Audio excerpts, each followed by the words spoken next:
नमस्कार, मी प्राजक्ता तांडेल। बुलेटिनमध्ये आपलं सगळ्यांचं स्वागत। आणि बुलेटिनच्या सुरुवातीलाच राजकीय गोटातून मोठी बातमी। जसजशी राज्यसभा निवडणुकीची तारीख जवळ येऊ लागली आहे तसा भाजपा आणि शिवसेनेमध्ये टीका टिप्पण्यांना जोर चढलाय। शिवसेनेनं त्यांच्या आमदारांना हॉटेलमध्ये हलवल्यानंतर भाजपनं चांगलंच तोंडसुख घेतलेलं आहे। शिवसेनेला एवढं हतबल झालेलं गेल्या 25 वर्षात कधीही पाहिलं नव्हतं असा टोला लगावताना शिवसेनेला त्यांच्याच आमदारांवर विश्वास राहिला नसल्याचा टोला देखील लगावलाय। तसंच वाघाची मांजर झालेली पाहायला मिळाल्याची टीका प्रसाद लाड यांनी केली आहे।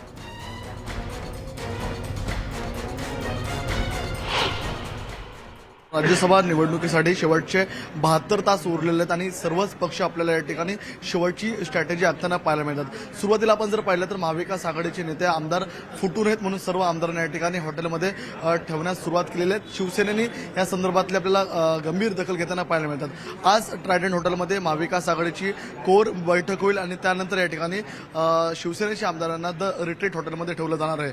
मी सध्या भाजपच्या कार्यालयात उभा आहे। या ठिकाणी पाहिलं असेल तर आपण स्वतः राज्यसभेचे उमेदवार धनंजय महाडिक यांच्यासोबत देवेंद्र फडणवीसांचे दोन विश्वासू सहकारी प्रवीण दरेकर आणि प्रसाद लाड संवाद साधतायत, त्यांच्याशी बोलतात। आपण प्रवीण दरेकर यांच्याशी आणि प्रसाद लाड यांच्याशी संवाद साधणार आहोत, त्यांच्याशी या संदर्भात बोलणार आहोत। सर, काय सांगाल? एकीकडे आता महाविकास आघाडीची आज ट्रायडंट हॉटेलमध्ये बैठक होणार आहे। शिवसेना आमदार फुटू नये याची खबरदारी घेऊन आमदारांना हलवणार आहे। भाजपा नेमकी कशी रणनीती आखेल? भाजपची रणनीती या ठिकाणी जरा आखलेली आहे ती तुम्हाला दिसणार नाही, सांगणार नाही। आणि एक गोष्ट खरी आहे की शिवसेनेची अवस्था अत्यंत दोलायमान आणि संभ्रमावस्था झालेली आहे। कारण असं शिवसेनेला एवढं हतबल आणि पळापळ करताना मी गेल्या 25-30 वर्षात कधी पाहिलं नाही। त्यांचा आत्मविश्वास हरवलेला आहे आणि त्याच्यामुळं आज त्या हॉटेलला न्या, आज या हॉटेलला आणा। आता 4-5 दिवस जो आमदार 3 लाख लोकांचं प्रतिनिधित्व करतो किंवा जो आपण म्हणतो की कडवट शिवसैनिक, त्याला कशासाठी एवढे 4-5 दिवस ठेवायला पाहिजे? आणि त्याच्यामुळे मला वाटतं पूर्णपणे त्यांची अवस्था अत्यंत वाईट झालेली आहे। आपल्या आमदारांवर संशय व्यक्त करतायत, कोणावर विश्वास राहिलेला नाही। आणि अशा परिस्थितीत आपण बघाल की भारतीय जनता पार्टी अत्यंत शांतपणे संपर्क करणं, आम्हाला मदतीची अपेक्षा करणं आणि कुठेही 4-5 दिवसात आरडाओरडा नाही, पळवापळव नाही, एवढ्या शिस्तबद्ध पद्धतीनं आमचं काम सुरू आहे। याचं कारण आम्ही वराती मागून घोडे नाचवत नाही। आमचं अत्यंत नियोजनबद्ध काम असतं। ज्या वेळेला आमचा उमेदवार निवडून येणार हे त्या ठिकाणी नक्की झालं त्याच वेळेला आम्ही उमेदवारी अर्ज दाखल केला आणि त्याच्यामुळे आम्हाला 1% पण शंका आमच्या उमेदवाराच्या विषयी नाही। अत्यंत कम्फर्टेबली आमचा उमेदवार निवडून। आपल्यासोबत बोलण्यासाठी आमदार प्रसाद लाड देखील आहेत। काय सांगाल तुम्ही? गेल्या 72 तासांपासून तुम्ही अनेकांच्या भेटीगाठी घेत आहेत, मात्र या पडद्यामागे तुमच्या सगळ्या भेटीगाठी सुरू आहेत। काय तुम्हाला विश्वास वाटतो? कसा रिस्पॉन्स मिळतोय? वाघाची मांजर झालेली पाहायला मिळते आणि चेहऱ्यावरती भीती स्पष्टपणे दिसते। त्याच्यामुळे भारतीय जनता पार्टीच्या आमच्या तिन्ही उमेदवारांचा विजय हा निश्चित आहे। त्यामुळे मी एवढंच सांगू शकतो की ज्या वेळेला भारतीय जनता पार्टीने आणि महाराष्ट्राचे आमचे सर्वोच्च नेते देवेंद्र फडणवीस आणि प्रदेशाध्यक्ष चंद्रकांत दादा पाटील यांनी तिसरा उमेदवार देण्याचं ठरवलं, त्याच दिवशी भारतीय जनता पार्टीचा विजय निश्चित झाला। एक भाजपाची संपूर्ण टीम पडद्यामागे पडद्यापुढे काम करताना पाहायला मिळते। उमेदवार म्हणून तुमच्यावरती आत्ताच्या घडीला किती बर्डन आहे? नाही, दडपण बिलकुल नाही आहे। कारण माननीय देवेंद्रजी फडणवीसजी यांच्या नेतृत्वाखाली भाजपाची जी टीम आज या ठिकाणी काम करते, सर्व वरिष्ठ नेते, ज्याच्यामध्ये आमचे प्रदेशाध्यक्ष चंद्रकांत दादा असतील, आमचे दरेकर साहेब आहेत, लाड साहेब आहेत, श्रीकांतजी भारतीय, आशिषजी शेलार, त्याचबरोबर गिरीशजी महाजन साहेब आहेत, ही सगळी मंडळी आज मोठ्या प्रमाणात या सगळ्या प्रक्रियेमध्ये सहभागी झालेले आहेत। आणि आम्ही सुद्धा गेल्या 4 दिवसामध्ये बहुतांश आमदारांच्या भेटीगाठी घेऊन, मग ते अपक्ष असतील किंवा सर्व पक्ष असतील, या सगळ्या आमदारांना भेटून या निवडणुकीमध्ये आम्हाला साथ देण्याची विनंती केलेली आहे। आणि त्यामुळं आता 10 तारखेला निश्चितपणानं भाजपाचे तिन्ही उमेदवार निवडून येतील याचा माझ्या मनामध्ये पूर्ण विश्वास आहे। देवेंद्रजी फडणवीस यांच्या नेतृत्वावर माझा विश्वास आहे आणि हे सगळे चांगल्या पद्धतीने निवडून येतील असं मला खात्री आहे. आम्ही सर्व 29 मित्रपक्ष आणि अपक्ष आमदारांना भेटलेलो आहोत आणि त्यांच्यासोबत बोलून आम्हाला रिस्पॉन्स देखील आम्हाला खूप पॉझिटिव्ह मिळालेला आहे. मात्र या सर्व आमदारांचं जे मतदान असणार आहे ते जरी गुप्त पद्धतीने झालं तरी 10 तारखेला नेमका विजय कोणाचा होतोय याकडे सगळ्यांचं लक्ष लागलेलं आहे.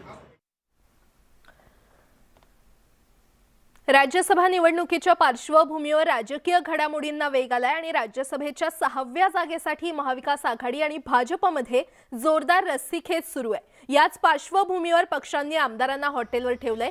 सेनेचे आमदार रिट्रीट हॉटेलमध्ये असून त्यांना आज ट्रायडंट हॉटेलमध्ये आणलं जाण्याची शक्यता आहे. घोडेबाजार होऊ नये यासाठी ट्रायडंट हॉटेलमध्ये महाविकास आघाडीची बैठक होणार आहे. यावेळी महाविकास आघाडीच्या आमदारांसह अपक्ष आमदारांना मुख्यमंत्री मार्गदर्शन करतील. तर या बैठकीला शरद पवार, मल्लिकार्जुन खरगे हे देखील उपस्थित राहतील.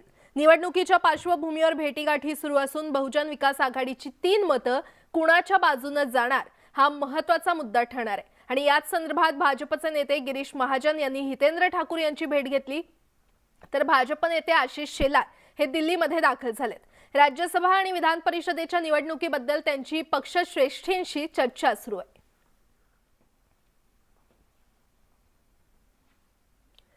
राज्यसभा निवडणुकीसाठी राज्यात राजकीय घडामोडींना चांगलाच वेग आलाय आणि आता आपल्या पक्षाचे आमदार फुटू नयेत याची काळजी सर्वच पक्षांकडून घेतली जाते.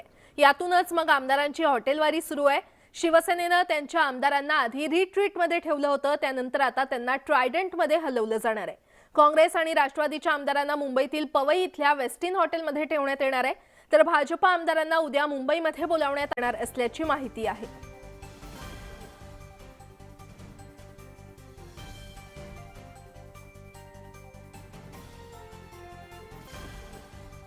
तर सर्व पक्षीय आमदारांची आता हॉटेलवारी खरं तर सुरू झालेली आहे. निवडणुकीसाठी सर्वच पक्षांकडून मोर्चे बांधणी सुरू झाली आहे. एकंदरीतच राजकीय घडामोडींना वेग आला असल्याचं पाहायला मिळतंय.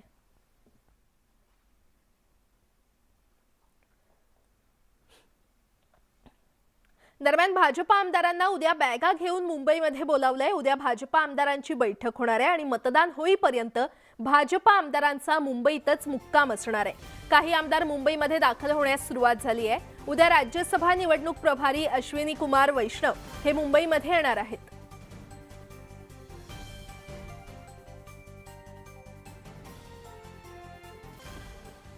आपल्यासोबत माजी मंत्री आमदार मदन येरावार सर आहे, भाजपचे आमदार आहे आणि भाजपचे देखील आता राज्यसभेला धरून त्यांची तयारी सुरू झालेली आहे. वेगवेगळ्या आमदारांना मुंबईला बोलावण्यात आलेलं आहे. भाऊ, कशा प्रकारच्या सूचना आमदारांना मुंबईला सगळे आमदार आता जमा होत आहे? 9 तारखेला बैठक आहे. कधी बोलावलं आमदारांना? उद्या संध्याकाळपर्यंत पोहोचा, म्हणजे 9ला सकाळी बैठक आहे. अच्छा. आणि आणखी काही या संदर्भात सूचना आमदारांना? भारतीय जनता पक्षाच्या आमदारांना बाकी जास्तीच्या सूचना द्यायचं कामच नाही, पक्षनिष्ठ असते त्याच्यामुळे.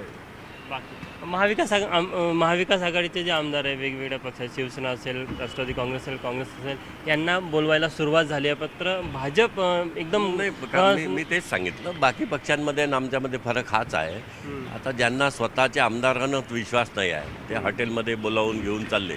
भारतीय जनता पक्षामध्ये असं कोणत्या निवडणुकीत कधी होतही नाही, आम्ही कधी राहिलो नाही. आता मी इथं 96 पासून आमदार आहे, मला तर आठवत नाही असं कुठे हॉटेलमध्ये ठेवल्याचं. उत्साह सिगेला पोहोचलेला आहे आणि नेमकं 10 तारखेला निकालामध्ये काय होतं याकडे आता सर्वांचं लक्ष लागलेलं आहे. व्हिडिओ जर्नलिस्ट प्रशांत मोहितेसह तुषार कोहळे, न्यूज 18 लोकमत, नागपूर.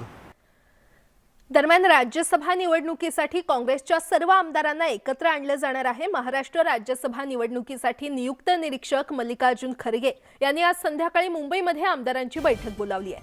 त्याच अनुषंगानं आमदारांना मुंबईमध्ये येण्याचे आदेश देण्यात आले. एक है राज्यसभा का जो वोटिंग होता है वो प्रेफरेंशियल टाइप का वोटिंग होता है. उसमें क्रमांक दिए जाते हैं, 1, 2, 3 ऐसे क्रमांक दिए जाते हुए. तो इसके लिए थोड़ी सी मालूमात रहना वो सदस्य के लिए बहुत जरूरी होता है. कोई गलती चलती नहीं है, तो इसलिए थोड़ा सा उनको भी सब बताना जरूरी है. इसलिए ये सब मीटिंग होती है. मवियाचे 4ही उमेदवार विजयी होणार असून सर्व अपक्ष उमेदवार मवियासोबतच असतील असा विश्वास नाना पटोले यांनी व्यक्त केलाय. तसंच MIM आणि सपाकडे पाठिंबा मागणार असल्याचं देखील पटोलेंनी म्हटलंय. छोटे पक्ष आहेत त्यांचा आणि अपक्ष सगळ्यांची संपर्क केला जातो आहे आणि सगळ्यांनाच संपर्क साधून त्यांना महाविकास आघाडीला मतदान करण्याची विनंती केली जाते. बघा, ज्या पक्षाकडे ज्यांचं त्यांनी समर्थन दिलं असेल, त्यांच्या पाठी हे असतील अलायन्समध्ये, तेच पक्ष त्यांच्यासोबत सोडतील. समाजवादी आमच्यासोबत आहे, त्यामुळे समाजवादीसोबत काँग्रेस पक्षाकडून त्यांना विनंती केली जाते. दरम्यान एक मोठी बातमी, राष्ट्रवादीकडून विधान परिषदेसाठी रामराजे निंबाळकर आणि एकनाथ खडसे यांना उमेदवारी दिली जाण्याची शक्यता आहे. रामराजे निंबाळकर हे विधान परिषदेचे सभापती आहेत, तर खडसे यांचं नाव राज्यपाल नियुक्त यादीमध्ये देऊन ही अजून नियुक्ती नसल्यामुळे यावेळी विधान परिषदेवर उमेदवारी मिळण्याची शक्यता आहे.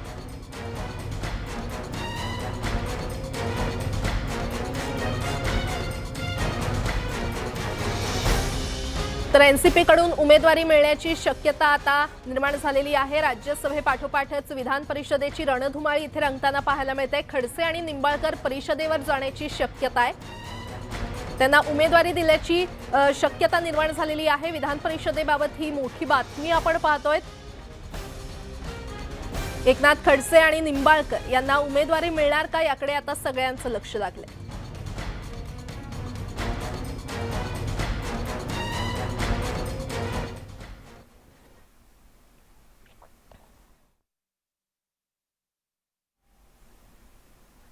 शिवसेनेनं विधान परिषद निवडणूक उमेदवारीमधून ज्येष्ठ शिवसेना नेते सुभाष देसाई आणि दिवाकर रावते यांना वगळल्याची सूत्रांची माहिती आहे. शिवसेनेकडून सचिन अहिर आणि आमशा पाडवी यांची नावं निश्चित झाल्याची माहिती सूत्रांनी दिली आहे. विधान परिषदेच्या 10 जागांसाठी येत्या 20 जून रोजी निवडणूक होणार आहे. त्यासाठी शिवसेनेच्या कोट्यातील 2 जागा आहेत. सचिन अहिर वरळी विधानसभा मतदारसंघातून 3 वेळा आमदार होते, तर आमशा पाडवी हे नंदुरबार जिल्ह्यातील कट्टर शिवसैनिक आहेत. त्यांनी नंदुरबार सारख्या आदिवासी जिल्ह्यात आणि काँग्रेसच्या बालेकिल्ल्यात शिवसेनेचा धनुष्यबाण तळागाळाला पोहोचवलाय.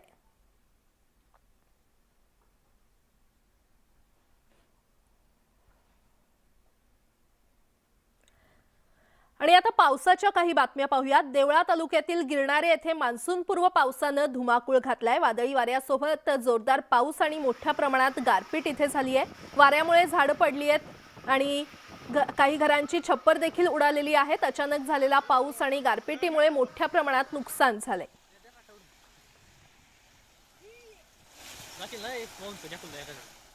तिकडे नाशिकमध्ये पावसाचा धुमाकूळ देवळा तालुक्यात पाहायला मिळतोय. अनेकांचं नुकसान यामुळे झालंय. मुसळधार पावसानं अनेकांचं नुकसान केलंय आणि संसार देखील उघड्यावर पडलेत. 50हून अधिक विजेचे खांब इथे कोसळले, तर शेकडो टन कांद्यांचं नुकसान झालंय. हे कांदे भिजल्यानं त्यांचं नुकसान झालंय. गेल्या काही दिवसांपासून राज्यामध्ये मान्सूनपूर्व पावसाच्या दमदार सरी बरसतायत आणि त्यामुळेच अनेक ठिकाणी नागरिक आणि शेतकऱ्यांचं मोठं नुकसान झालंय. नाशिक ग्रामीण आणि मनमाडमध्ये झालेल्या तुफान पावसामुळे मोठं नुकसान झाल्याचं पाहायला मिळतंय. तर अनेक ठिकाणी घरांवरचे पत्रे उडून गेलेत. अनेक ठिकाणी शेतकऱ्यांच्या कांद्यासह इतर पिकांचं देखील मोठं नुकसान झालंय. मुसळधार पावसानं संसार उघड्यावर आल्याचं चित्र पाहायला मिळत आहे. तर विद्यार्थ्यांचं शालेय साहित्य देखील याच पावसासोबत वाहून गेलंय.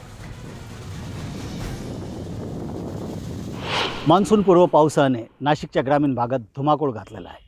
मालेगाव, नांदगाव आणि देवळा या 3 तालुक्यात अक्षरशः पावसाने झोडपून काढले. देवळा तालुक्यातील गिरणारे या भागात तर मोठ्या प्रमाणात गारपीट झाली आहे. झाडं त्याच्यामुळे झाडं उन्मूलन पडली आहे. घरांची छप्पर उडालेले. नुकसान झालेले शेतकरी माझ्यासोबत आहे, त्यांच्याकडून जाणून घेऊया का काय काय नुकसान झालं. भाऊ काय म्हणाल, कसं वादळ? मी एक आम नागरिक रमेश खैरनार गिरणाऱ्यान बोलतो. झाडं आणि शेडं आणि जे इथं समोरच काम चाललं आहे शेततळ्याचं, कागद पण उडालेलं आहे आणि भरपूर नुकसान झालेले आहे. आता एक रामदास दत्तू खैरनार यांचं काल पायावर वीट पडून आणि पाय मोडलेला आहे त्यांचावाला. असे भरपूर नुकसान झालेले आहे. असं काय म्हणाल बाबा, कसं गारपीट? वातावरण बेकार गारपीट होते. शेततळ्यात कागद उडला, पर 2-4 झाडं काय झाले. कांदे होते शेडमध्ये, ते भिजले. ताई काय म्हणाल तुम्ही, तुमचं काय नुकसान झालं? आमचं बी कांद्यांची चाळ होती. नुकसान भरपूर होऊन गेले. कांदे ओले होऊन गेले.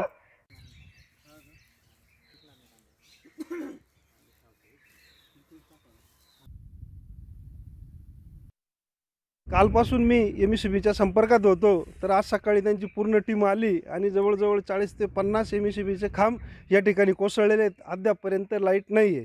अशा बऱ्याच प्रकारचं नुकसान, पिकांचं नुकसान या ठिकाणी आपण बघतोय.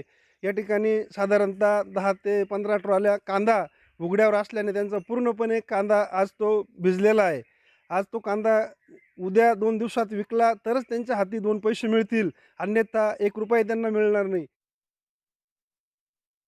बहुजन आलतो काय झालं त्याच्याने? आमचे पुस्तक लिहून गेलते. हां? पुस्तक लिहून गेलते. बरं, आणखी घर पडून गेले. काय काय नुकसान झालं बा बेटा? ते आमचे दाणे त्या पडून गेले, लिहून गेले. कोल्हापुरातल्या यादव नगरात काही गुंडांनी हैदोस घातला. 6 जणांनी हातात तलवारी घेत परिसरातील गाड्यांची तोडफोड केली. यात 13 वाहनांचं नुकसान झालंय. यादव नगरात मध्यरात्री घडलेल्या घटनेनं तणाव निर्माण झाला असून नागरिकांमध्ये भीतीचं वातावरण पसरलंय. तर या प्रकरणी राजारामपुरी पोलीस ठाण्यात गुन्हा दाखल करण्यात आलाय. तसंच गुन्हेगारांना मोक्का लावण्याची मागणी इथल्या नागरिकांनी केली आहे.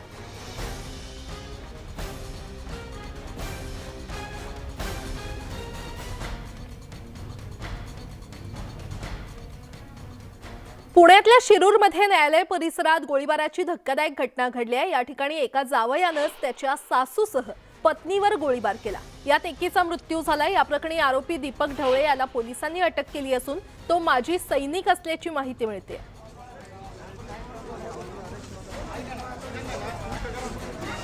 तर जावई आणि सासूनं मिळून एकीची हत्या केली आहे. पुण्यामध्ये दिवसभरात गोळीबार झाला असल्याचं पाहायला मिळतंय. न्यायालयाच्या आवारातच तिच्यावर गोळ्या झाडण्यात आल्या. कौटुंबिक वादातून सासूसह पत्नीवर गोळीबार करण्यात आलेला आहे.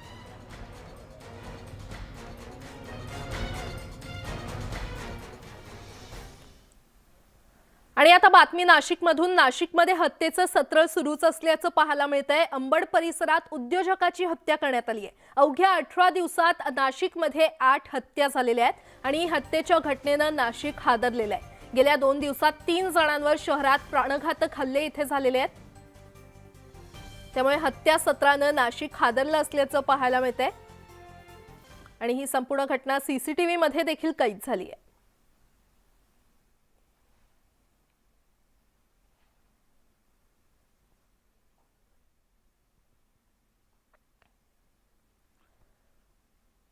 पुण्यात सध्या चोरट्यांचा सुळसुळाट पाहायला मिळतोय. पर्वतीमध्ये अष्टविनायक सोसायटीमध्ये पार्क केलेल्या 4चाकी गाडी चोरट्यांनी लंपास केल्यात. चोरटे गाडी चोरण्यासाठी स्विफ्ट या 4चाकीतून आले होते आणि कार चोरी करतानाची घटना ही सीसीटीव्ही मध्ये कैद झाली आहे. सीसीटीव्हीच्या आधारे दत्तवाडी पोलिसांचा अधिक तपास आता सुरू आहे.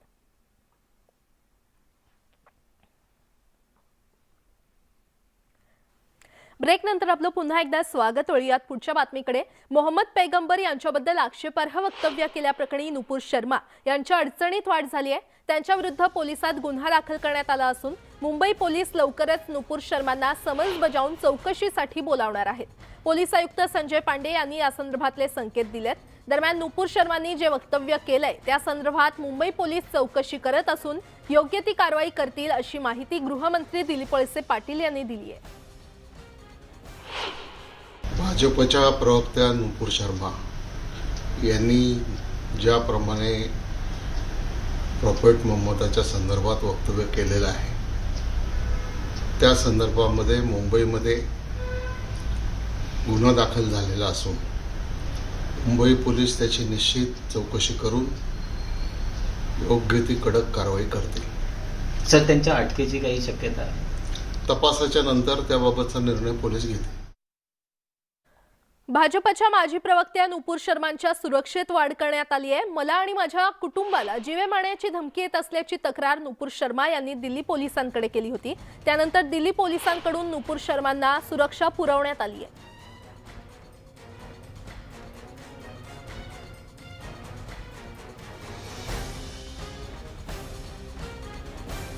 तर नुपूर शर्मांचं निलंबन करून भागणार नाही तर तिला अटक करावी अशी मागणी एमआयएम अध्यक्ष ओवैसी यांनी केली आहे. नुपूर शर्मा यांच्या वक्तव्यानं खरं तर राजकारण तापलेलं आहे आणि जीवे मारण्याच्या धमकीनंतर आता त्यांना सुरक्षा पुरवण्यात आलेली आहे. मात्र नुपूर शर्मा यांना अटक करण्याची मागणी असुद्दीन ओवैसी यांनी सरकारकडे केलेली आहे. नुपूर शर्माला अटक करावी अशी मागणी त्यांनी केली आहे.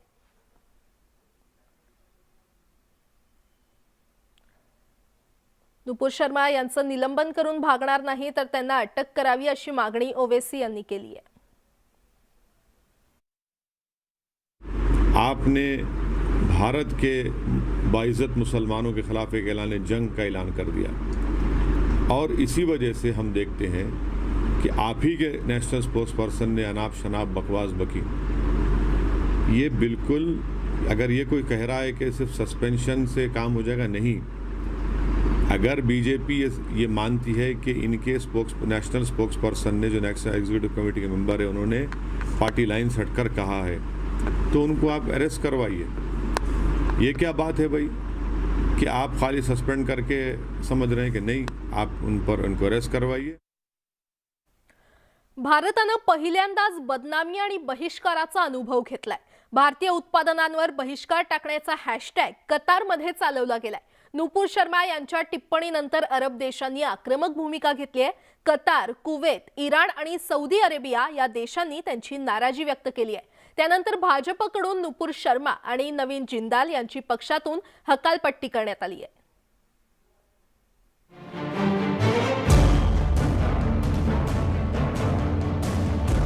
जगभरात पहिल्यांदाच भारताची मोठी बदनामी सुरू झाली होती.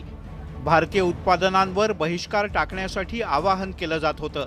आंतरराष्ट्रीय पातळीवर देशाच्या उत्पादनांवर बहिष्कार आणि बदनामी सुरू झाली आणि त्याचं कारण ठरल्या होत्या भाजपच्या प्रवक्त्या नुपूर शर्मा.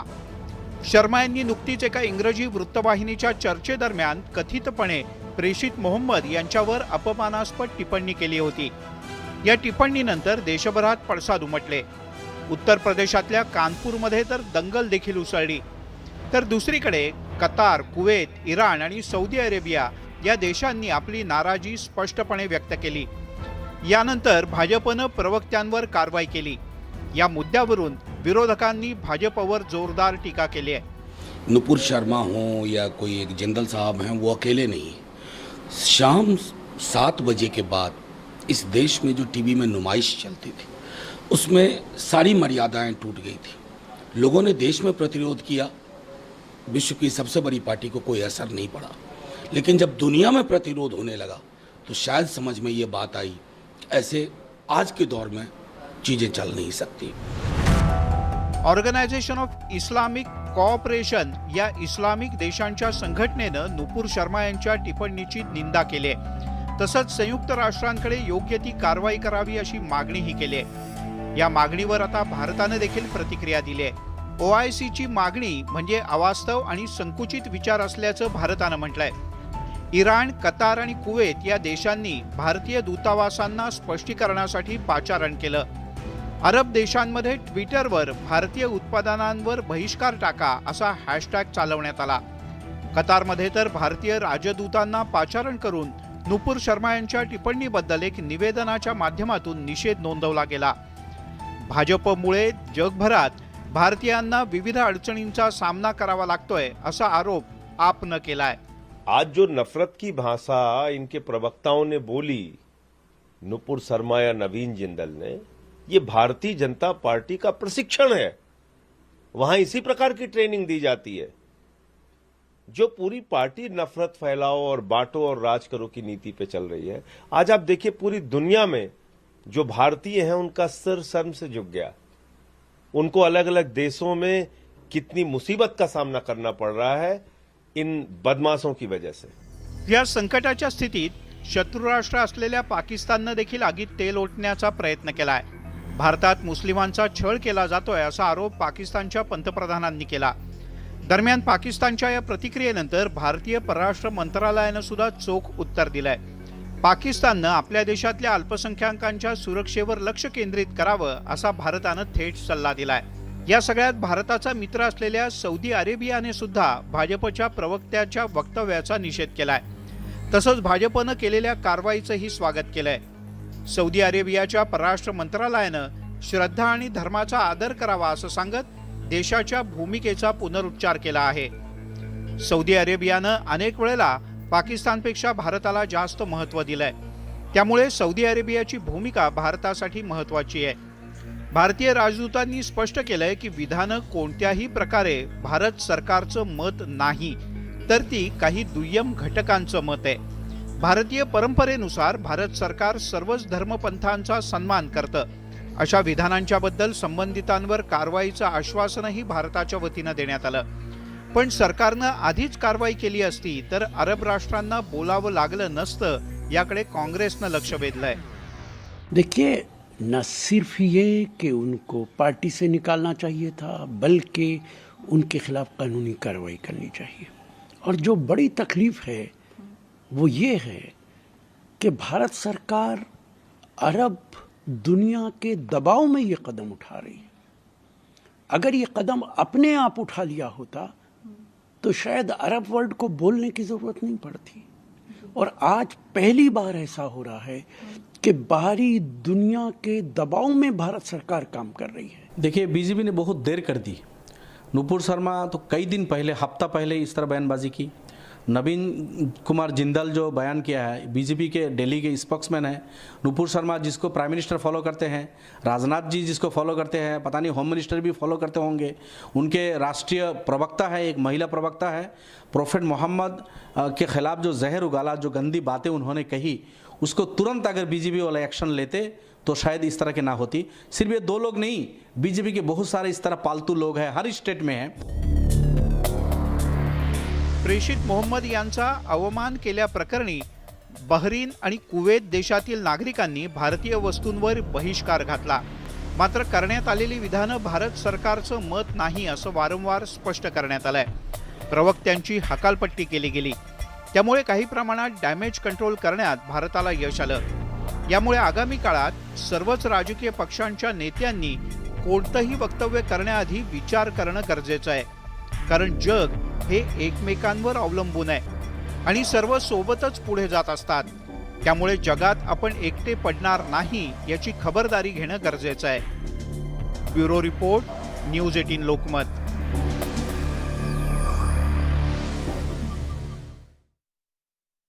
सध्या राज्यसभा निवडणुकीची धामधूम सुरू असल्यामुळे महाविकास आघाडी आणि भाजपमध्ये आमदारांची फाटाफूट टाळण्यासाठी जोरदार प्रयत्न सुरू आहेत. शिवसेनेकडून आपल्या आमदारांची विशेष काळजी घेतली जाते. शिवसेनेच्या आमदारांना मुंबईतील विधान भवनाजवळच्या ट्रायडंट हॉटेलमध्ये हलवण्यात आलेलं आहे आणि याआधी त्यांना मालाडच्या रिट्रीट हॉटेलमध्ये ठेवण्यात आलं होतं. शिवसेनेनं संजय पवारांसारख्या सामान्य कार्यकर्त्याला उमेदवारी दिली आहे, तर दुसऱ्या बाजूला भाजपनं धनंजय महाडिकांना रिंगणात उतरवलंय. या निवडणुकीमध्ये महाविकास आघाडीचं पारडं काहीसं जड असलं तरी भाजपनं विजय आमचाच होणार असा दावा केलाय. त्यामुळे दगाफटक्याच्या भीतीनं शिवसेनेच्या गोटातील चिंता वाढली आहे.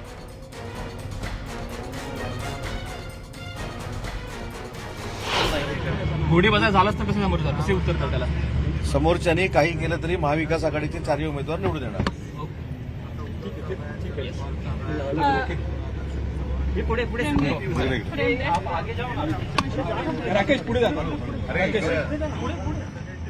तर शिवसेनेकडून आता फाटाफूट टाळण्यासाठी, दगाफटका टाळण्यासाठी प्रयत्न सुरू झालेले आहेत. तर शिवसेना आमदारांना आता ट्रायडंटमध्ये हलवण्यात येत आहे. रिट्रीटमधून शिवसेना आमदारांना आता ट्रायडंटमध्ये हलवण्यात येत आहे. आधी शिवसेना आमदार यांना रिट्रीटमध्ये ठेवण्यात आलं होतं, मात्र आता रिट्रीटमधून त्यांना ट्रायडंट या हॉटेलमध्ये हलवण्यात येते.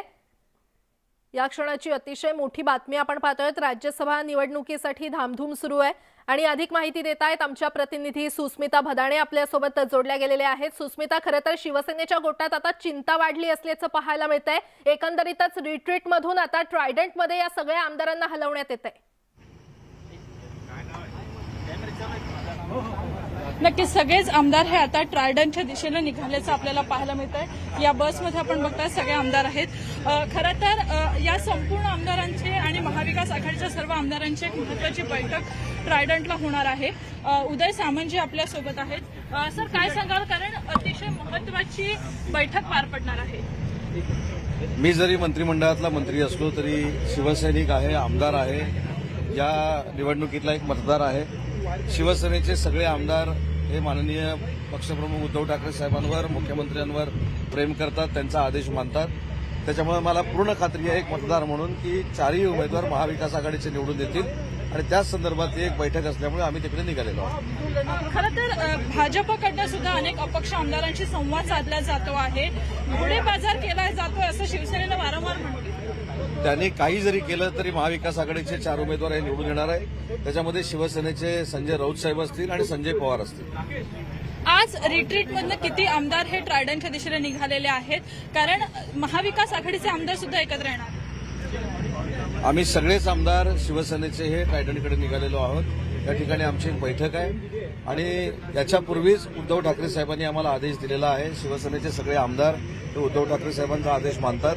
त्याच्यामुळे मी जे सुरुवातीला सांगितलं 4ही आमदार महाविकास आघाडीचे निवडून येतील आणि त्याच्यामध्ये संजय राऊत साहेब आणि संजय पवार असतील. खरं तर संजय पवार यांना जिंकवण्यासाठी शिवसेनेनं विशेष प्रयत्न केलेले आहेत. शिवसेनेच्या सर्व आमदारांचं मनोबल वाढवण्यासाठी कसे प्रयत्न केले? नाही, शिवसेनेचं मनोबल वाढवण्याचा विषय नाही. शिवसेना हे आदेशावर चालते आणि मुख्यमंत्र्याचा आदेश हा फायनल आदेश आहे. त्यामुळे कुणीही दुसरे इतर विचार करणार नाहीत. जो आदेश आला शिवसैनिकांना तो शिरसावंत म्हणून आम्ही काम करणार. घोडेबाजार होणं टाळता आलं असतं. घोडेबाजार व्हायचा विषयच नाहीये. आमच्याकडे तेवढं संख्याबळ आहे. घोडेबाजार करणारे हे विरोधकांची भाषा आहे. घोडेबाजाराची ती भाषा आमची नाही आहे. शिवसेनेची हे महाविकास आघाडी आहे. भक्कमपणानं महाविकास आघाडीचे दोन्ही उमेदवार निवडून येतील. आमचे 4च्या 4 उमेदवार निवडून येतील. खरं तर सर्वच आमदार या गाडीमध्ये आहेत. कशा पद्धतीने बघता या सगळ्या जे काही राजकीय वातावरण आहे त्यामध्ये शिवसेनेचं एकूण संख्याबळ अधिक आहे? शिवसेनेचं संख्याबळ आहे आणि जे शिवसेनेचे उमेदवार आहेत हे दोन्ही उमेदवार तुम्हाला सांगतो की शिवसेनेचे निवडून येणार. याच्यात कुठल्याही प्रकारचं दुमत नाही. येणाऱ्या 10 तारखेला तुम्हाला लक्षात येईल हे जे इतर पक्षाचे लोक म्हणतायत, विरोधी पक्षवाले, की आम्ही असं करू आम्ही तसं करू, घोडेबाजार कसलाही घोडाच नाही तर बाजार कसला. त्याच्यामुळे याच्यात कुठल्याही प्रकारचा घोडेबाजार नाही आणि आम्ही सरसेनापती बाळासाहेब ठाकरेचे शिवसैनिक आहोत. छत्रपती शिवरायाचे मावळे आहोत. असे कितीही लोक जर आमच्याकडे जर शिवसेनेकडे जर पाठवले तर याचा परिणाम शिवसेनेवर पडत नसतो. आणि शिवसेना ही आदेशावर चालणारी संघटना आहे. माननीय पक्षप्रमुख आदरणीय उद्धवजी ठाकरेचा जो आदेश असतो तो या आदेशाचं पालन सर्वसामान्य शिवसैनिक हा करत असतो. आपण इकडे बघूयात तर सगळं अगदी बॅग वगैरे सगळ्या घेऊन आमदार हे रिट्रीटला आलेले होते. रिट्रीटचा मुक्काम आता बदललेला आहे. दुसऱ्या हॉटेलमध्ये दौरा. या निमित्ताने सगळे आमदार एकत्र येतात. हे रिट्रीट हॉटेल आम्हाला लकी असल्यामुळं आम्ही एक दिवस तिथे थांबलेलो आहोत आणि आज तिथला शुभारंभ करून म्हणजे तिथं थांबून आज आम्ही ट्रायडनला या ठिकाणी जातोय. खरं तर 2.5 वर्षांपूर्वी अशाच रिट्रीटमध्ये मुक्काम झाला होता. त्याचं यश सरकार या ठिकाणी स्थापन झालं होतं. मग काल मीटिंगमध्ये असं बोलत असताना कोणीतरी बोललं की बा या हॉटेलचा पायगुण चांगला आहे, तिथं पाय लावा नंतर या. अशक्य आहे तेही शक्य होतं. होत आहे. तर आपण बघतोय की सगळे शिवसेनेचे आमदार हे आलेले. समोर आपण बघूयात तर पोलिसांचं एस्कॉर्ट हे देण्यात आलेलं आहे. पोलिसांच्या ताफ्यासह या गाड्या पुढे रवाना होत असल्याचं आपल्याला पाहायला मिळतं आहे. मडवरनं हे सगळे आमदार हे आता निघालेले आहेत आणि या आमदारांना पुढे घेऊन जात असताना या सगळ्याच शिवसैनिकांचं मनोबल सुद्धा अधिक असल्याचं पाहायला मिळतं आहे. आणखी काही आमदार आहेत त्यांच्याशी आपण बोलण्याचा संपर्क साधण्याचा प्रयत्न करूयात. खरं तर आज ज्या पद्धतीनं सगळी बैठक होती, बैठक महत्वाची आहे, पण शिवसैनिकांच्या मनात काय घालमेल सुरू आहे? शिवसैनिकाच्या मनात एकच आहे की संजय पवार निवडून आला पाहिजे. 100% संजय पवार निवडून येणार आहे. याच रिट्रीट हॉटेलमध्ये महाविकास आघाडीची बीजं रोवली गेली होती असं म्हणायला हरकत नाही. याच रिट्रीट हॉटेलमधनं मुक्काम झाल्यानंतर 2.5 वर्ष झाले सरकारला. कुठेतरी या हॉटेलचं यश आहे की असं 100% रिट्रीटचं यश आहे आणि 100% संजय पवार निश्चित विजयी होतील. सर, खरं तर आज महत्वाची बैठक होते आहे. या बैठकीमुळे राज्यसभेमध्ये यश मिळवणं अधिक सोपं होणार आहे. होय, आता आमचे तिन्ही सहयोगी सदस्य पक्ष आणि नेते मंडळी यांची संध्याकाळी 6 वाजता आपल्याला मीटिंग होणार आहे आणि त्या ठिकाणी शिक्कामोर्तब केलं जाईल. त्यामध्ये अपक्ष सदस्यांसहित आम्ही सर्व मंडळी त्या ठिकाणी उपस्थित राहणार आहोत. यामिनी जाधव आपल्यासोबत आहेत. आपण त्यांच्याशी बोलण्याचा प्रयत्न करूयात. यामिनीताई, खरं तर तुम्ही यापूर्वी सुद्धा एकदा इथेच आलेला होतात याच हॉटेलमध्ये. आता पुन्हा एकदा तोच प्रवास सुरू झालाय. यश हे एक ध्येय आहे. हो, यश हे नक्कीच ध्येय आहे. तेव्हाही होतं, आताही आहे. इनफॅक्ट आणखीन जास्त शिवसैनिक इथे येऊन स्ट्रॉंग झाला, कारण त्या प्रोसेसमधनं आम्ही जात होतो ते सगळे मेमरीज आम्हाला रिकलेक्ट झालेले आहे. नक्कीच तर शिवसेनेला यश मिळावं यासाठी प्रयत्न तर सुरू आहेतच, परंतु आता शिवसेनेचे सर्व आमदार आणि महाविकास आघाडीचे सर्व आमदार ट्रायडंटमध्ये भेटणार आहेत. तिथे महत्त्वाची बैठक होणार आहे. व्हिडिओ जर्नलिस्ट उमेश गोयलकरसह सुस्मिता भदाणे पाटील, न्यूज 18 लोकमत, मुंबई.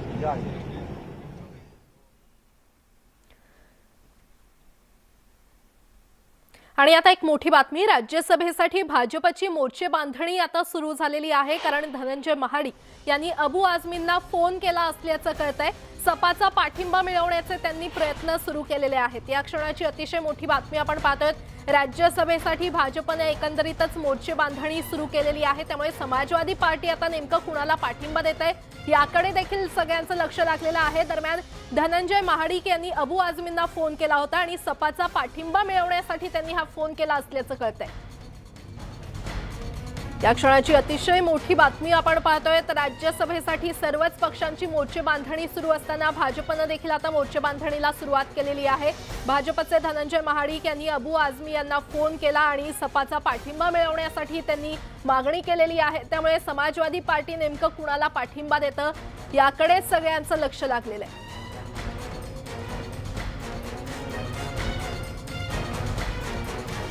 या क्षणाची अतिशय मोठी बातमी आपण पाहतोय. तर राज्यसभेसाठी सर्वच पक्षांची मोर्चे बांधणी इथे सुरू झालेली आहे. शिवसेनेकडून देखील आता प्रयत्न सुरू आहेत आणि त्याच दरम्यान भाजपनं देखील मोर्चे बांधणी सुरू केलेली आहे.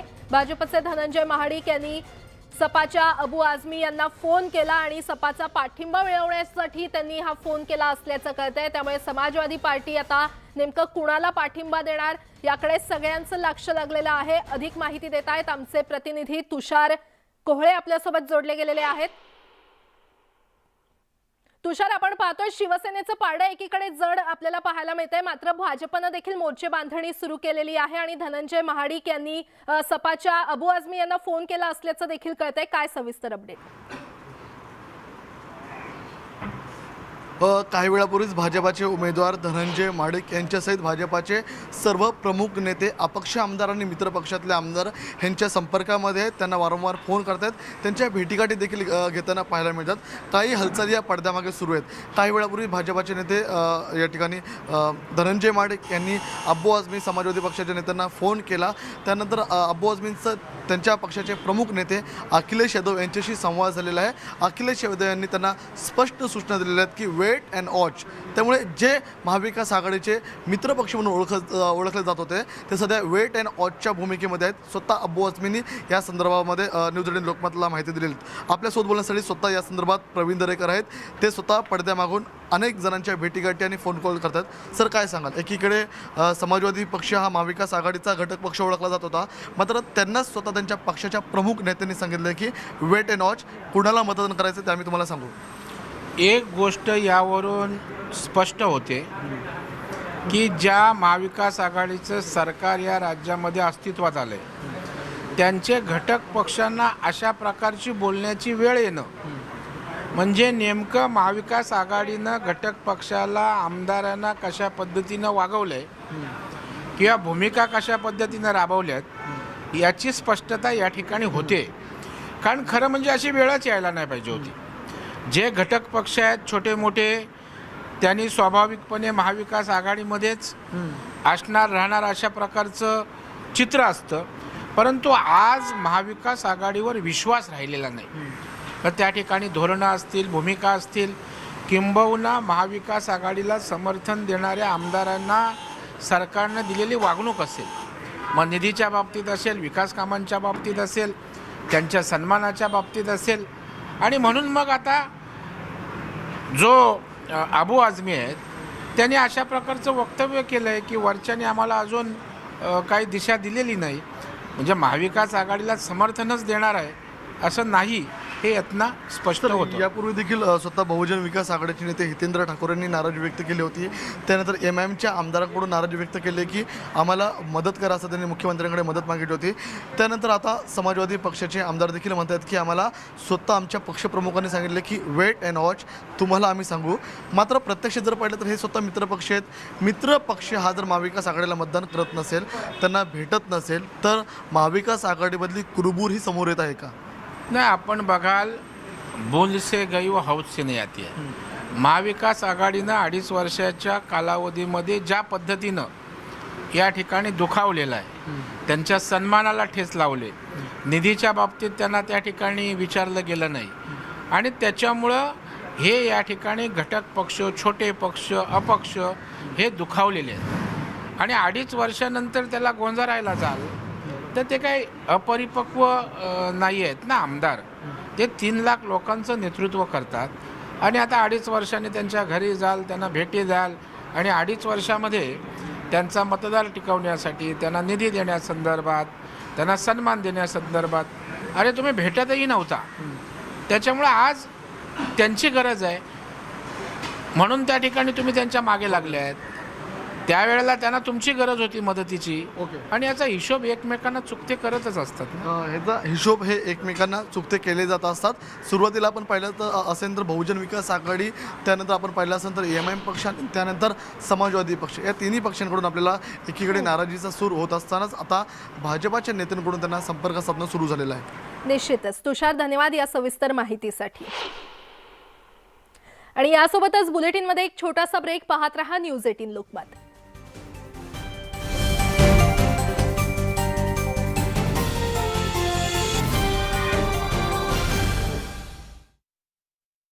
सुट्टीनंतर शाळा पुन्हा सुरू होण्याच्या तारखेची घोषणा शालेय शिक्षण मंत्री वर्षा गायकवाड यांनी केली आहे. राज्यातील शाळा 15 जूनला सुरू होणार आहेत तर 13 जूनला फक्त पहिलीच्या शाळांसाठी पहिलं पाऊल हा कार्यक्रम होणार आहे. अन्य शाळा 15 जूनला सुरू होणार आहेत. मुंबई, ठाणे आणि पुण्यात कोरोना रुग्णांची संख्या वाढू लागल्यानं मास्क वापरण्याच्या सूचना करण्यात आल्या. राज्यातील शिधावाटप दुकानांमधून भाजीपाला फळांची विक्री करण्यास परवानगी दिली जाणार आहे. त्याची सुरुवात मुंबई, ठाणे, पुणे जिल्ह्यातून करण्यात येणार आहे. राज्यातील शिधावाटप किंवा रास्त भाव दुकानं आर्थिकदृष्ट्या सक्षम करण्यासाठी राज्य शासनानं हा निर्णय घेतलाय.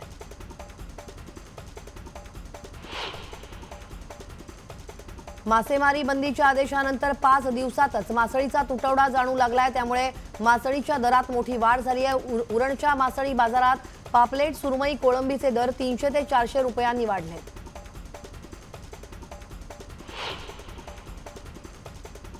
मेट्रो 3 ची कारशेड प्रस्तावित असलेल्या कांजूर येथील जमिनीसह तेथील अन्य जागाही आपल्याच मालकीची असल्याचा पुनरुच्चार केंद्र सरकारनं उच्च न्यायालयात केलाय. त्यामुळे या जमिनीवर कारशेड उभारण्यासाठी आशावादी असलेले राज्य सरकार आणि केंद्र यांच्यातील संघर्ष तीव्र होण्याचे संकेत आहेत. नागपूरमध्ये प्रवाशांची गरज लक्षात घेता महामेट्रोनं फेऱ्यांच्या वेळापत्रकात पुन्हा बदल केलाय. संध्याकाळी 5 ते 7 वाजेपर्यंत प्रवासी संख्या जास्त असल्यानं या काळात 15 ऐवजी दर 12 मिनिटांनी मेट्रो सेवा उपलब्ध असेल. सकाळी 6:30 वाजता पहिली तर रात्री 10 वाजता शेवटची मेट्रो फेरी असेल. उद्घाटनानंतर दुसऱ्या महिन्यात पुणे मेट्रोच्या प्रवासी संख्येत घट झाली आहे. वनाज ते गरवारे कॉलेज मार्गाच्या तुलनेत पिंपरी ते फुगेवाडी मार्गावरील प्रवासी संख्येत लक्षणीय घट झाली आहे. प्रवाशांची संख्या कमी झाली असली तरी मेट्रोच्या फेऱ्यांमध्ये कोणताही बदल झालेला नाही.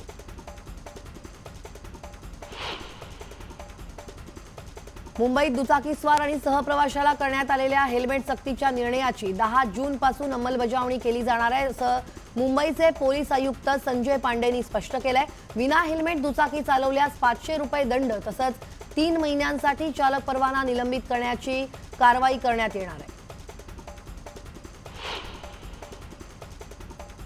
राज्यात मान्सूनचं आगमन लांबलंय. 3 जूनला दाखल होणारा मान्सून आता 8 जूनला म्हणजेच उद्या दाखल होण्याचा अंदाज हवामान विभागानं वर्तवलाय. देशात ईशान्य भारत, कर्नाटक, केरळमध्ये मान्सून दाखल झालाय. मात्र परिस्थिती योग्य नसल्यानं मान्सून कर्नाटक आणि गोव्याच्या सीमेवरच खोळंबलेला आहे. येत्या 8 जून नंतर राज्यभरात मान्सून सक्रिय होईल असा अंदाज हवामान विभागानं वर्तवलाय. देवळा तालुक्यातील गिरणारे इथं मान्सूनपूर्व पावसानं धुमाकूळ घातलाय. इथं वादळी वाऱ्यासह जोरदार पाऊस झालाय. त्यामुळे झाडं उन्मळून पडली आहेत तर काही ठिकाणी घरांची छपरं देखील उडाली. अचानक झालेल्या पाऊस आणि गारपिटीच्या मोठ्या प्रमाणात नुकसान झालंय.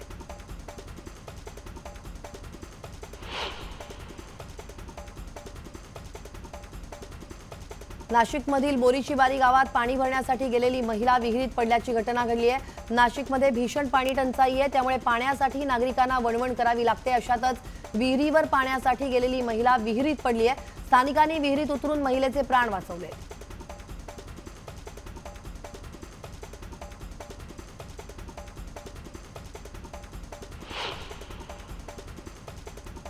वाशिमची तहान भागवणाऱ्या एकबुर्जी धरणात केवळ 6% पाणीसाठा शिल्लक आहे.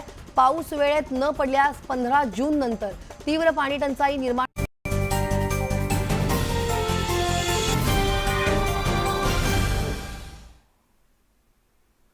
ब्रेक नंतर आपलं पुन्हा एकदा स्वागत. आणि आता बीडमधून मोठी बातमी. बीडमधील अवैध गर्भपात प्रकरणी गर्भपात करणारी महिला डॉक्टर हिला अटक करण्यात आलेली आहे. चौथ्यांदा मुलगी असल्यानं या डॉक्टरनं गर्भपात केला होता आणि गर्भपातावेळी एका महिलेचा मृत्यू झाला होता. बीडमधील अवैध गर्भपात प्रकरणातली ही सगळ्यात मोठी बातमी आपण पाहतोय. अधिक माहिती देत आहेत आमचे प्रतिनिधी सुरेश जाधव आपल्यासोबत जोडले गेलेले आहेत. सुरेश, हे अवैध गर्भपात प्रकरण चांगलंच गाजलं होतं आणि या महिला डॉक्टरला आता अटक करण्यात आलेली आहे. काय सविस्तर अपडेट? नेमकं 2 दिवसापूर्वी बीडच्या बकरवाडी गावामध्ये महिलेचा गर्भपात करण्यात आला होता आणि विशेष म्हणजे हा गर्भपात करताना गर्भलिंग निदान करून केलाय या संदर्भामधले आरोग्य यंत्रणा ह्याचा तपास करत होती. तसं जर आपण पाहिलं तर शीतल गाडे या मयत महिलेला अगोदर 3 मुली होत्या आणि त्यानंतर चौथ्यांदा ती गर्भवती होती आणि ती गर्भवती असताना तिचा गर्भपात केला गेला आणि त्यामध्ये रक्तस्राव झाल्यामुळे तिचा मृत्यू झाला होता. जिल्हा रुग्णालयामध्ये तिला आणल्यानंतर ती मयत घोषित केली होती. तर हे सगळं काही डॉक्टरांनी इन्व्हेस्टिगेशन केलं आणि त्यानंतर जे नातेवाईक आहे त्या नातेवाईकावरती चौघावरती गुन्हा दाखल करण्याची प्रक्रिया सुरू आहे. त्यांना देखील ताब्यात घेतला आणि त्यांना ताब्यात घेतल्यानंतर ज्या कुठल्या डॉक्टरांकडून गर्भपात केलेला होता त्या संदर्भातले त्यांनी कबुली दिली आणि कबुली दिल्यानंतर मात्र बीडचे जे पोलीस प्रशासन आहे त्यामध्ये त्यांनी प्रत्यक्ष जे महिला डॉक्टर आहे त्या महिला डॉक्टरला गावामध्ये जवळपास बीडपासून 40 ते 45 किलोमीटर गाव त्यामध्ये जाऊन त्या महिला डॉक्टरला ताब्यात घेतलेला आहे.